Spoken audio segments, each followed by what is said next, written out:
Hello, and may the force be with... You vacuuming down there? It was a time of rebellion. It was a time of rebellion. Wampa says hi! Han Solo of the Millennium Falcon here. Hi everybody, how's it going? Chad here. Happy Star Wars Day. It's Star Wars Day today. I'm filming, though this video is probably gonna go up late. It's been a little while, huh guys? How you been? Screen Team's been kind of gearing up for a new era.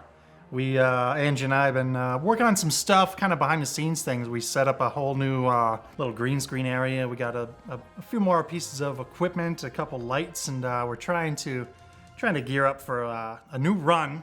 So Angie's downstairs working on some costumes right now, aren't you, babe? Yeah. Woo! By the way, that was actually her vacuuming down there, and she was just trying to psych me out. But anyway, on to the rankings. We're gonna start at number 6, and I have Episode 2, Attack of the Clones, at number 6. I really actually like this one. And I remember going to Star Wars Celebration 2 in Indianapolis. What was it? I think Spider-Man 2 was out. No, Spider-Man 1 came out. What they did at the celebration was kind of do a riff off the Spider-Man 2 trailer, saying, you know, with great power comes great responsibility, all that stuff. And then all of a sudden they cut to Yoda coming out with the lightsaber, flipping around and everything. When they showed this in the giant auditorium, I don't know if I've ever seen a crowd of men go as wild as they did when they showed that footage. I mean, it was just an insane moment. That's all part of this. I mean, when you talk about Star Wars, you're kind of extending into the action figures, the soundtracks, just the event of going to the midnight shows. It's just not the movies themselves. So, I mean, I really liked the whole Episode 2 experience. And it was a lot of fun. Really, Obi-Wan in Episode 2 was the best part, I thought. It was great to see Ewan McGregor playing a somewhat older Obi-Wan Kenobi. He was getting the beard and the robe and all that stuff. Looked really cool, and he did a great job. Pew, pew, pew, pew. At number 5, I have Episode 1, The Phantom Menace. Now, when this movie was coming out and they showed the first trailers, they announced the cast, Ewan McGregor, Liam Neeson, Natalie Portman. I mean, my friends and I, again, we went to Celebration 1 out in Denver, and it was raining and everything. Was anyone out there? That was quite an experience. But when they showed the first footage, we thought, oh my God, this is gonna win an Oscar. This is gonna be the best movie ever. And of course, Duel of the Fates, the theme from John Williams, really is one of the greatest things that came out of the entire prequel trilogy. Just love that track. And it was cool. I mean, Star Wars made a return. The pod race was pretty cool. Darth Maul kicked butt when he comes out and he has the dual lightsaber. That hadn't been done before. It was really just cool to see all that. And one thing I have to say about Phantom Menace is, some of you guys were asking because I mentioned it in our previous video, but yes, I actually saw Phantom Menace 45 times in the theater, but there's kind of a story behind that. During its initial run in the theaters, probably saw it 7 or 8 times. We were just very into it.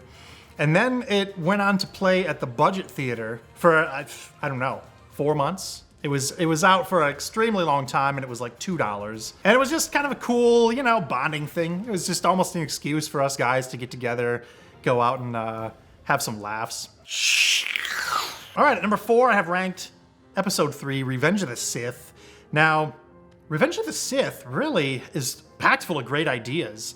The whole script and everything, I think, is really good. It could be the most epic of them all. Anakin turns to the dark side. The whole intro where you get to see Obi-Wan and Anakin flying together. Emperor Palpatine taking over. The final epic duel between Obi-Wan and Anakin. And kind of his tragic turn into being Darth Vader. It's really cool. I'd probably rank it higher, but I just thought of a lot of it was kind of, you know, came off a little cheesy. It wasn't done as well as I would have wished. Full of great ideas, maybe even more so than the original trilogy, but the execution wasn't as good as the original trilogy, so moving on. At number 3, I have Episode 6, Return of the Jedi. Now, Jedi, It's funny. You got the Ewoks, right? Everyone makes fun of the Ewoks. Like, oh, I'd love to kill the Ewoks. Oh, stupid Ewoks ruined the movie. No way.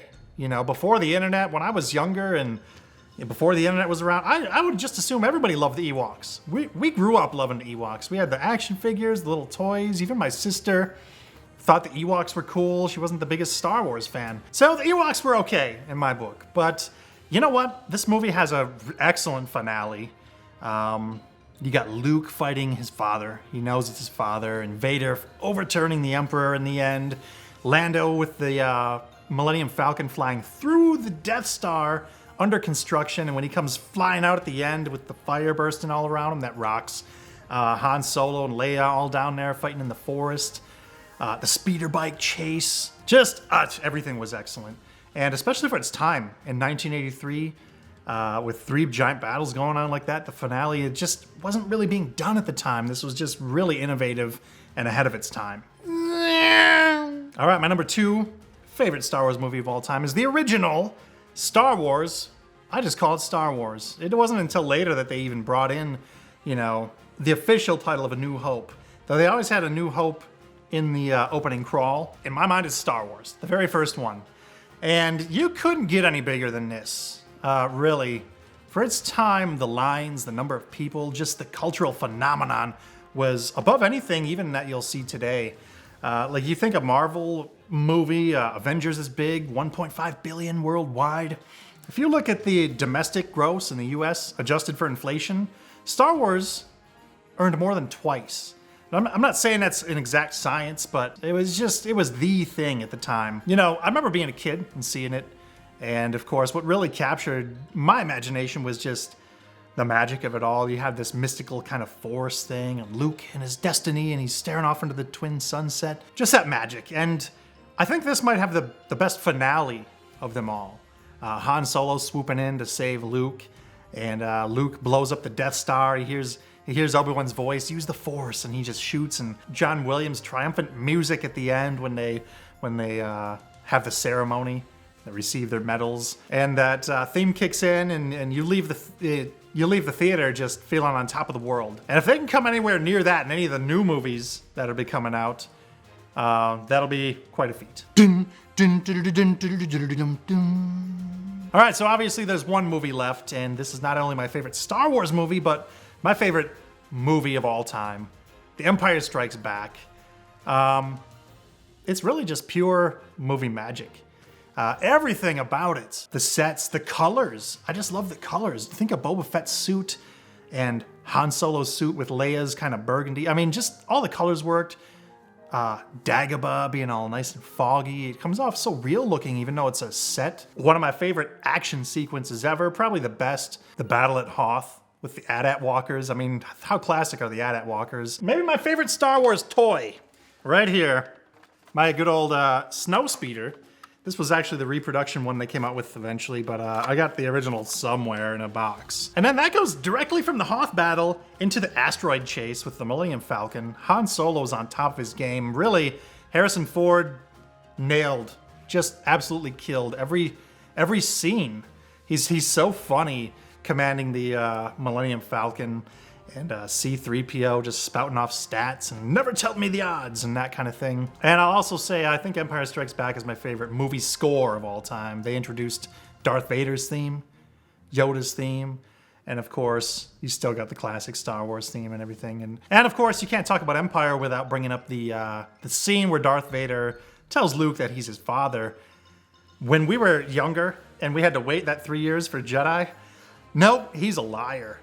No way, he's not his father. Darth Vader, he's a bad guy. He's a liar. Is he or is he not his father? It was the biggest mystery of our childhood. All right, guys, that's it for my Star Wars rankings. Let me know in the comments below. What do you think? Just rank them 1 to 6 in the comments below. I'd love to see what you guys think.